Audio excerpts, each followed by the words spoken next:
આજે હું તમારી સાથે શેર કરીશ 2 વાટકી ચણાના લોટમાંથી 1 કિલો જેટલા તૈયાર થતા લાડુની રેસીપી। તો આ લાડુ માટે આપણે બુંદીનું બેટર ફક્ત 1 જ મિનિટમાં તૈયાર કરશું, જેમાંથી આપણે બુંદીને પરફેક્ટ પાડવાની પણ કોઈ ઝંઝટ નથી અને ચાસણી લેવાની ઝંઝટ વગર ફક્ત 30 મિનિટમાં એકદમ બજાર જેવા સોફ્ટ અને જ્યુસી લાડુ તૈયાર થશે। તો ચાલો રેસીપી શરૂ કરીએ। એકદમ ટેસ્ટી લાડુ માટે બેટર બનાવવા મેં ચણાનો લોટ લીધેલો છે।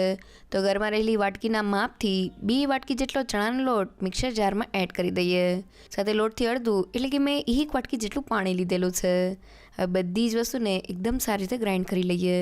તો બધી વસ્તુ ગ્રાઇન્ડ થઈને ચમચામાંથી આ રીતના એક ધારમાં પડે તેવું બુંદીનું બેટર ફક્ત 1 જ મિનિટમાં તૈયાર થઈ ગયું છે।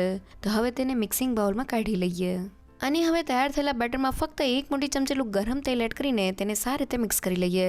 બેટરમાં થોડું ગરમ તેલ એડ કરવાથી કોઈ પણ જાતના સોડા કે ઈનોના ઉપયોગ વગર પણ આપણી બુંદી એકદમ ફૂલેલી અને ક્રિસ્પી તૈયાર થાય છે। તો તેલ એકદમ સારી રીતે બેટરમાં મિક્સ થઈ ગયું છે અને તૈયાર થયેલા બેટરની કન્સિસ્ટન્સી જોઈએ તો કોઈ પણ જાતની રિબન વગર આ રીતના તે એક ધારમાં પડે છે, જે એકદમ પરફેક્ટ છે। હવે બુંદીને તૈયાર કરવા માટે મેં તેલને ગરમ કરી લીધેલું છે।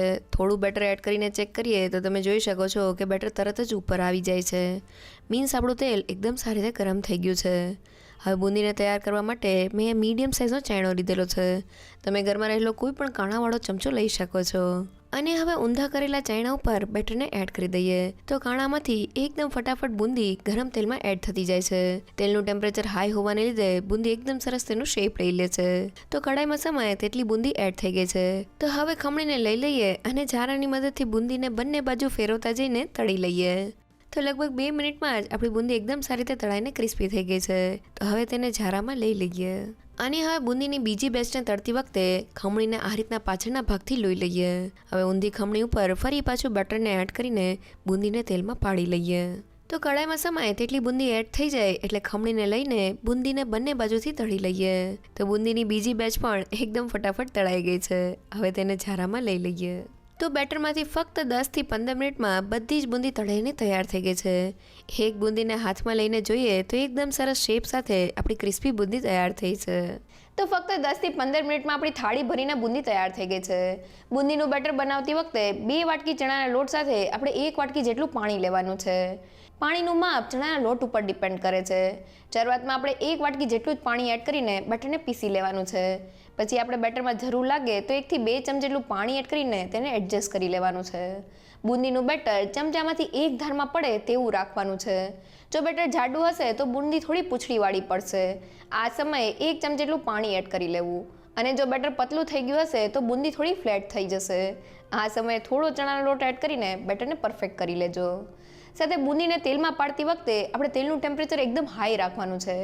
હાઈ ટેમ્પરેચરને લીધે જ્યારે બેટર તેલમાં એડ થશે ત્યારે બુંદી તેનો એકદમ સરસ શેપ લઈ લેશે અને પછી બુંદી એડ થઈ ગયા પછી મીડિયમ ગેસની ફ્લેમ પર તેને ક્રિસ્પી કરી લેવાની છે। અહીં આપણે બુંદીનો ચૂરો કરવાનો છે એટલે બુંદી ક્રિસ્પી હશે તો તેનો ચૂરો એકદમ પરફેક્ટ થશે। તો મોતીચૂરના લાડુ માટે બુંદીને ક્રશ કરવા મેં નાનું મિક્સર જાર લીધેલું છે। તેમાં થોડી બુંદીને એડ કરી દઈએ। તો આપણે એકસાથે બધી જ બુંદીને ક્રશ નથી કરવાની। હવે ઢાંકણ બંધ કરી દઈએ અને મિક્સરને આ રીતના રિવર્સ ઉપર એટલે કે પલ્સ ઉપર ચાલુ બંધ કરતા જઈને બુંદીને થોડી ક્રશ કરી લઈએ અને હવે ઢાંકણ ખોલી લઈએ અને ક્રશ થયેલી બુંદીને એક મિક્સિંગ બાઉલમાં કાઢી લઈએ। તો મેં બધી જ બુંદીને ક્રશ કરીને તેનો આ રીતનો અધકચરો પાવડર તૈયાર કર્યો છે। અહીં આપણે બુંદીનો ફાઇન પાવડર નથી કરવાનો। તો લાડુ માટે આપણે બુંદીનું મિક્સર તૈયાર થઈ ગયું છે। અહીં આપણે બુંદીને થોડી અધકચરી પીસીને તેનો ચૂરો કરી લેવાનો છે, જેના માટે આપણે નાના મિક્સર જારનો ઉપયોગ કરવાનો છે। જો આપણે મિક્સર જાર થોડું મોટું લેશું તો બુંદીનો નીચે ચૂરો થઈ જશે અને ઉપર થોડી આખી બુંદી રહેશે। બુંદીનો ચૂરો કરતી વખતે આપણે તેને વધુ પડતી નથી પીસવાની, નહીં તો તેનો ફાઇન પાવડર તૈયાર થશે। ઘણીવાર ચૂરો કરતી વખતે જો આખી બુંદી પણ રહી ગઈ હશે તો લાડુ બનાવતી વખતે તે એકદમ સારી રીતે મર્જ થઈ જશે। તો તૈયાર થયેલા ચૂરા સાથે લાડુને તૈયાર કરી લઈએ। હવે લાડુ માટે ચાસણી બનાવવા મેં અહીંયા વાટકીના માપથી ખાંડ લીધેલી છે। તો 1 વાટકી અને તેની ઉપર અડધી વાટકી એટલે કે 1.5 વાટકી જેટલી ખાંડ પેનમાં એડ કરી દઈએ। સાથે 1 વાટકી જેટલું પાણી એડ કરીને ખાંડને એકદમ સારી રીતે ઓગાળી લઈએ। તો લગભગ 2 થી 3 મિનિટમાં જ ખાંડ એકદમ સારી રીતે ઓગળી ગઈ છે। લાડુ માટે આપણે ખાંડની કોઈ પણ તારની ચાસણી નથી કરવાની। બસ ખાંડ ઓગળી જાય અને સિરપ થોડું સ્ટીકી થઈ જાય ત્યાં સુધી જ આપણે તેને કૂક કરવાનું છે। તો 2 થી 3 મિનિટ પછી ખાંડના સિરપને ચેક કરીએ તો તમે જોઈ શકો છો કે તેમાં કોઈ પણ તારની ચાસણી નથી થતી। બસ સિરપ આ રીતનું મધ જેવું ચીકાશવાળું થઈ ગયું છે। તો એ લાડુને એકદમ બજાર જેવો કલર દેવા માટે મેં 1 પિંચ જેટલો ઓરેન્જ ફૂડ કલર લીધેલો છે. તેમાં થોડું પાણી એડ કરીને તેને સારી રીતે મિક્સ કરી લઈએ. અને હવે કલરને ખાંડની સિરપમાં એડ કરી દઈએ. તો કલર નાખો ટોટલી ઓપ્શનલ છે. સાથે ફ્લેવર માટે 1 ચમચી જેટલો એલચી પાવડર એડ કરી દઈએ અને બધી જ વસ્તુને મિક્સ કરી લઈએ. અને હવે ગેસની ફ્લેમ બંધ કરી દઈએ. અને હવે સિરપમાં તૈયાર કરેલા બુંદીના મિક્સરને એડ કરી દઈએ અને તેને સારી રીતે મિક્સ કરી લઈએ. તો શરૂઆતમાં મિક્સર એડ કરતી વખતે ગેસની ફ્લેમ આપણે બંધ જ રાખવાની છે. તો બધી જ વસ્તુ એકદમ સારી રીતે મિક્સ થઈ ગઈ છે. હવે ફરી પાછો ગેસને ચાલુ કરી દઈએ અને ધીમા ગેસ પર તેને સારી રીતે મિક્સ કરતા જઈએ. તો બુંદીના મિક્સરને મિક્સ કરતી વખતે આપણે એ વાતનું ખાસ ધ્યાન રાખવાનું છે કે આપણે ગેસની ફ્લેમ આ સમયે એકદમ લો જ રાખવાની છે. જો આ સમયે આપણે ગેસની ફ્લેમ હાઈ રાખશું તો લાડુ બરાબર નહીં બને. તો તમે જોઈ શકો છો કે ધીમે ધીમે ખાંડની ચાસણી બુંદીના મિક્સરમાં એબ્ઝોર્બ થતી જાય છે. તો લગભગ 3 મિનિટ જેવું થઈ ગયું છે અને તમે જોઈ શકો છો કે બધી જ ચાસણી બુંદીના મિક્સરમાં એબ્ઝોર્બ થઈ ગઈ છે. તો ગેસની ફ્લેમ બંધ કરી દઈએ અને મિક્સરને 10 મિનિટ માટે ઢાંકી દઈએ. તો લાડુ માટેનું આપણું મિક્સર રેસ્ટ કરે છે. લાડુ માટે આપણે કોઈ પણ તારની ચાસણી નથી લેવાની. બસ આપણું શુગર સિરપ થોડું સ્ટીકી થાય એટલે આપણે તેમાં લાડુનું મિક્સર એડ કરી દેવાનું છે.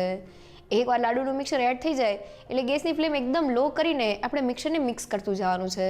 ધીમે ધીમે આપણું મિક્સર ચાસણીને એબ્ઝોર્બ કરીને બાઇન્ડ થતું જશે. અને એકવાર આપણું લાડુનું મિક્સર પેન છોડી દે એટલે આપણે ગેસની ફ્લેમ બંધ કરી દેવાની છે અને મિક્સરને થોડી વાર માટે ઠંડુ કરી લેવાનું છે. તો 10 થી 15 મિનિટ પછી ઢાંકણ ખોલીને જોઈએ તો ચાસણી એકદમ સારી રીતે એબ્ઝોર્બ થઈ ગઈ છે. તો હવે તેને એક બાઉલમાં કાઢી લઈએ. તો આ સમયે મારું લાડુનું મિક્સર ઠંડુ થઈ ગયું છે. જો તમારું મિક્સર ગરમ હોય તો તેને થોડી વાર માટે ઠંડુ કરી લેવું. હવે મિક્સરમાં થોડા મગજતરીના બી અને 1 મોટી ચમચી જેટલું ઘી એડ કરી દઈએ અને તેને સારી રીતે મિક્સ કરી લઈએ. તો થોડું ઘી એડ કરવાથી લાડુને એક શાઇન મળે છે અને તે અંદરથી એકદમ સોફ્ટ અને મોઇસ્ટ રહે છે. હવે લાડુ બનાવવા માટે થોડું મિક્સર હાથમાં લઈ લઈએ અને તેને લાડુનો શેપ આપી દઈએ. તો આપણે એકદમ સરસ લાડુ તૈયાર થઈ ગયા છે. તેને થોડી પિસ્તાની કતરનથી ગાર્નિશ કરી લઈએ. તો મેં બધા જ લાડુને તૈયાર કરી લીધેલા છે. 2 કપ ચણાના લોટમાંથી 1 કિલો જેટલા લાડુ તૈયાર થયા છે. હાથમાં લઈને એક લાડુને તોડીને જોઈએ તો તે અંદરથી એકદમ સોફ્ટ અને મોઇસ્ટ તૈયાર થયા છે. એકવાર જરૂરથી ટ્રાય કરજો. તો આપણે એકદમ ટેસ્ટી લાડુ તૈયાર થઈ ગયા છે. 2 કપ ચણાના લોટમાંથી 1 કિલો જેટલા લાડુ તૈયાર થયા છે. આ લાડુ બનાવતી વખતે બસ તમારે અમુક વાતનું ધ્યાન રાખવાનું છે. પહેલી એ કે બુંદીનું બેટર ચમચામાંથી એક ધારમાં પડે તેવું પોરિંગ કન્સિસ્ટન્સીવાળું તૈયાર કરવાનું છે. અને બુંદીને બનાવતી વખતે તેલનું ટેમ્પરેચર હાઈ રાખવાનું છે જેથી બુંદી એકદમ સરસ તૈયાર થાય. અને પછી બુંદીનો આપણે અધકચરો ભૂકો કરવાનો છે. વધુ પડતો ગ્રાઇન્ડ કરીને ફાઇન નથી કરી દેવાનું. અને લાડુ માટે કોઈ પણ તારની ચાસણી નથી લેવાની. બસ સુગર સિરપ થોડું સ્ટીકી થાય એટલે મિક્સરને એડ કરીને ધીમા ગેસ પર જ્યાં સુધી મિક્સરમાં ચાસણી એબ્ઝોર્બ ન થાય ત્યાં સુધી તેને કૂક કરી લેવાનું છે. જો મોતીચૂરના લાડુની રેસીપી તમને ગમી હોય તો મને કમેન્ટ સેક્શનમાં જરૂરથી કહેજો. સાથે મારા વિડીયોને લાઇક અને ફ્રેન્ડ્સ અને ફેમિલીમાં શેર કરજો. અને મારી ચેનલને સબસ્ક્રાઈબ કરવાનું ના ભૂલશો. તો ફરી મળીએ એક નવી રેસીપી સાથે.